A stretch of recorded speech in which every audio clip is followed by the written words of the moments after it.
पिछले एक साल से सुपौल लोकसभा की समृद्धि के लिए, यहाँ की जनता की खुशहाली के लिए, किसान की खुशहाली के लिए, युवा मजदूर की खुशहाली के लिए, पलायन रोकने के लिए एक संघर्ष किया है और हम जनता के बीच गए। हम राष्ट्रीय लोक जनता दल, जिसका नाम बाद में राष्ट्रीय लोक मोर्चा हुआ, उपेंद्र कुशवाहा जी की पार्टी में राष्ट्रीय महासचिव थे और बड़ी आशा थी, जिस तरह से हम लोगों ने अपनी तैयारी की थी कि सुपौल लोकसभा क्षेत्र एनडीए के कोटे से हमारी पार्टी को मिलेगी, लेकिन ऐसा नहीं हुआ। इस बीच में हमने सुपौल लोकसभा क्षेत्र के लाखों लोगों से जो संपर्क किया, केवल संपर्क ही नहीं किया, जो रिश्ते हमने बनाए, जो प्यार और समर्थन उन लोगों से मिला, उसके लिए अब हमें एक ही विकल्प था कि उनकी लड़ाई हमें लड़नी ही पड़ेगी। और हम लोगों ने निर्णय किया है कि सुपौल लोकसभा क्षेत्र से अपनी उम्मीदवारी दें। बिहार में या देश में मुख्यतः दो राजनीतिक गठबंधन है। एक गठबंधन बीजेपी के साथ है, एनडीए गठबंधन, और दूसरी इंडी गठबंधन है बिहार में, जिसका नेतृत्व राष्ट्रीय जनता दल कर रही है। इन दोनों पार्टियों से अगर टिकट नहीं मिली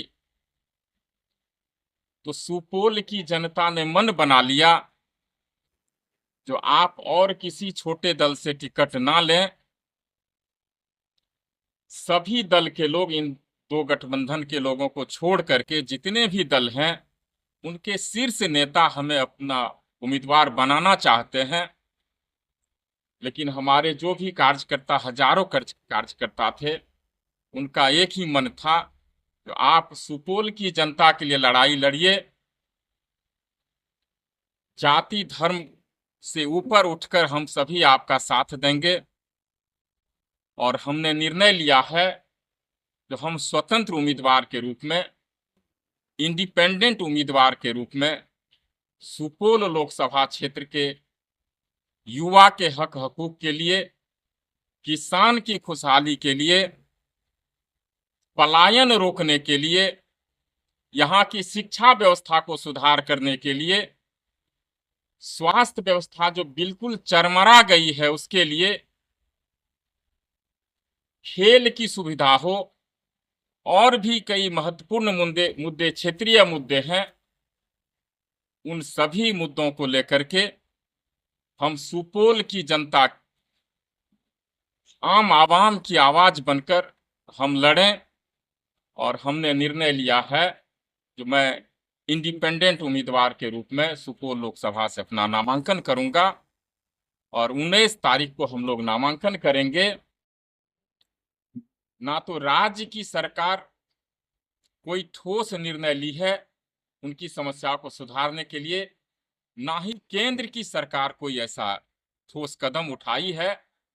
जो हमारी ताकत है, देश की ताकत, जो 100 में 70 लोग किसान हैं, उसे कैसे खुशहाल किया जाए, कोई रोड मैप मेरा मानना है ना बिहार सरकार के पास है, ना केंद्र सरकार के पास है। और अगर सरकार करना भी चाहती है तो इस तरह के जो उपाय हैं, सरकार के संज्ञान में किसी जनप्रतिनिधि ने आज तक नहीं लाया है।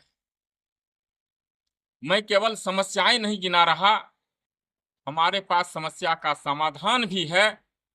और निश्चित रूप से किसान की आमदनी कैसे बढ़े, किसान कैसे खुशहाल हो, इसका रोड मैप मेरे पास है। और 100 में 70 लोग जो किसान हैं, उनको समृद्ध किए बिना जो हम विकसित भारत की कल्पना कर रहे हैं, खुशहाल भारत की कल्पना कर रहे हैं, यह संभव नहीं। सर, अगर जनता मौका दे दी तो पहली प्राथमिकता आपकी क्या होगी? देखिए, पहली प्राथमिकता जो है, हमें यह जानना पड़ेगा जो हमारे देश की ताकत क्या है। तो ताकत है हमारे किसान, ताकत है हमारे युवा, इनको और ताकत देने की जरूरत है। इनकी आमदनी कैसे बढ़े उसकी जरूरत है, युवाओं को रोजगार कैसे मिले उसकी जरूरत है, यही प्राथमिकता भी है। इसके अलावे जो स्वास्थ्य की समस्या है, जो छोटे शहरों में हॉस्पिटल खुल भी जाए, बड़े बड़े बिल्डिंग हैं भी, लेकिन वहां डॉक्टर नहीं है।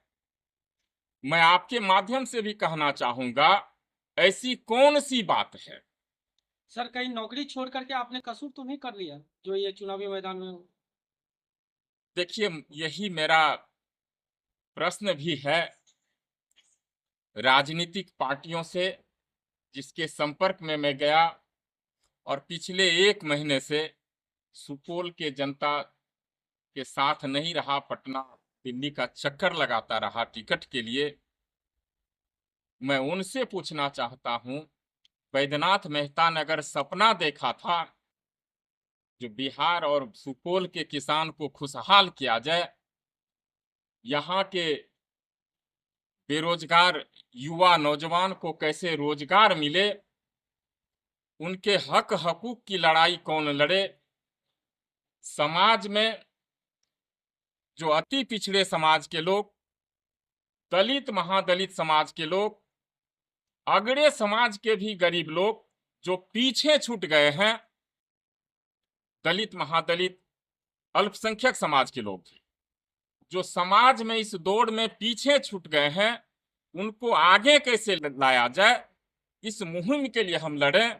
हमने अपने 7 साल बची हुई भारतीय राजस्व सेवा की नौकरी को छोड़ा और उन्होंने टिकट नहीं दिया।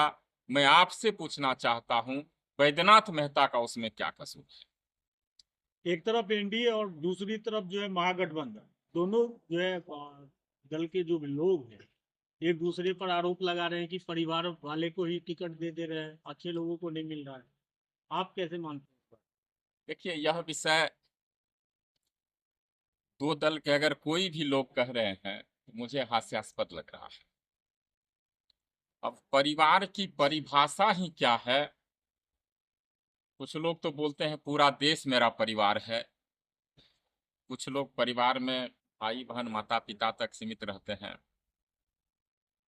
मेरा मानना है, जनता जिसको चुनती है तो निश्चित रूप से जनता अपने विवेक से काम लेती है। अगर विवेक ना होता तो वो चुने भी नहीं जाते। तो इस प्रसंग में मैं ज्यादा नहीं कहूंगा, कोई दूध के धुले हुए नहीं। कहा जा रहा है कि सुपौल सीट में भी बैद्यनाथ मेहता के आने के बाद ये तीसरी मोर्चा बन गई है, त्रिकोणीय चुनाव हो जाएगा। त्रिकोणीय मुकाबला आ गया है, क्या कहेंगे उसमें?